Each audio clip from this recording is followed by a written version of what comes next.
Hello everyone, my name is Jim Garrity. The other night we were having some cheese, and one of the things I don't like about cheese is trying to cut the stuff. If you try and use a knife, the cheese is so sticky it will stick to the side of the knife and it's really difficult to cut. If you try and do a thin layer, it grabs hold and it all gets scrunched up at the bottom. Where if you use a cheese wire, that wire just glides through the cheese. Well, the thing is, I must moan about this every time we have cheese. And my wife works in a hardware shop, and she was moaning at me, moaning at the cheese. And I said to her, well, you must have a cheese knife at work. Why didn't you bring one home? You've got a large kitchen section there. So she said, okay, I will. Well, all seemed okay until she arrives with this packet. And she says, there you go. And she gives me this packet, bubble wrap, and it has 3 cheese wires inside. And I said, but where's the handle? And she said, oh, we haven't got any stock of handles. You're going to have to go in your workshop and make something. Well, yeah, thanks a lot. I haven't got anything else to do. So down to the workshop I come, scratching my head, trying to make a cheese knife. Here's a picture of the packet of cheese wires that Anne brought home.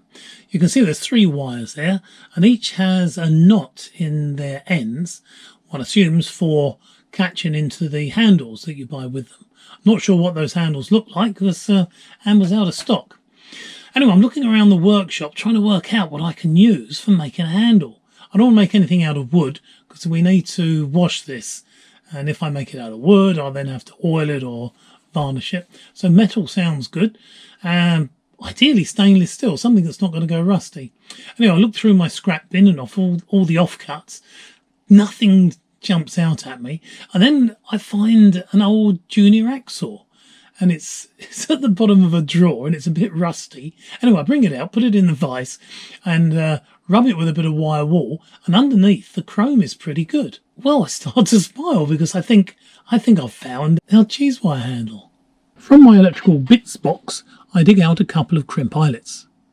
There's a plastic sleeve over the crimp bucket of the eyelet, and that can be removed with 2 pairs of pliers and a twist. Next, I need 16 gauge tin copper wire. I curl the wire around the shaft of a screwdriver. It's about 6.5mm or 1/4 inch in diameter, but the exact size isn't that important.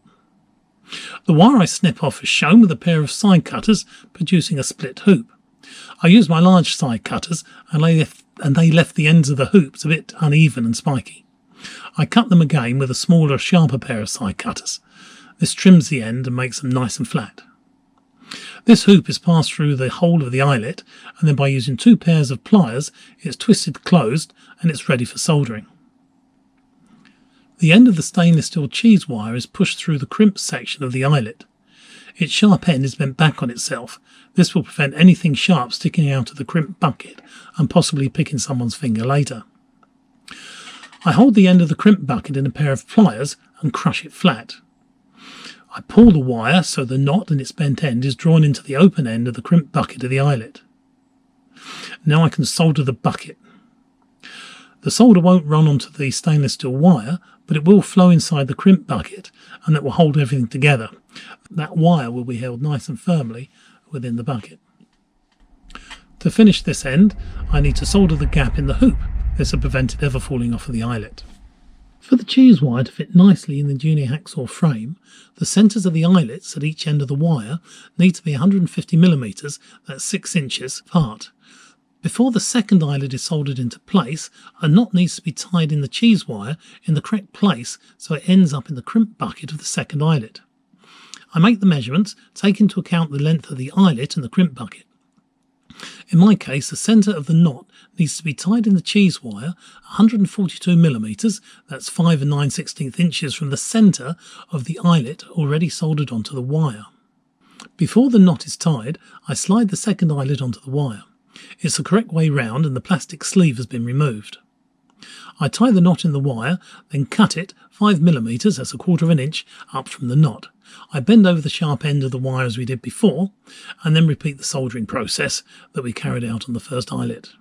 We now need to adjust the hacksaw frame so the eyelets can fit into it. I remove the blade from the hacksaw. The slots where they used to fit, they aren't wide enough for the eyelets to slide into. I open the slots up first with a full-size hacksaw. It's almost there, but not quite. A small Swiss file does the job. Next, a round notch is filed across both slots on their outside faces. These notches are there for the wire hoops in the eyelets to engage into. Time for final assembly. I push the first eyelet into the handle end of the hacksaw frame. Now, holding the front end of the hacksaw frame securely in a vise, I lift the handle. The frame flexes and allows me to slide the second eyelet into the slot at the front end of the hacksaw frame. As you release the frame, it flexes back into place and the cheese wire comes under tension.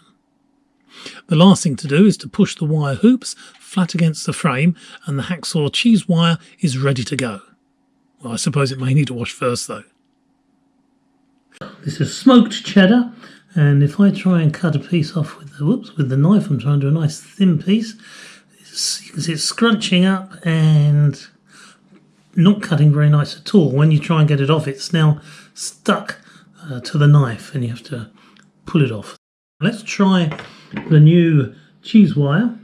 So if I bring this across and we'll push it straight down, and oh, look at that, it just glides through the cheese. That works so nicely. Look at that. It's a beautiful cut. Let's just cut a very fine piece off. If I start halfway and go in, whoops. Look at that. It's cutting so fine. Cool.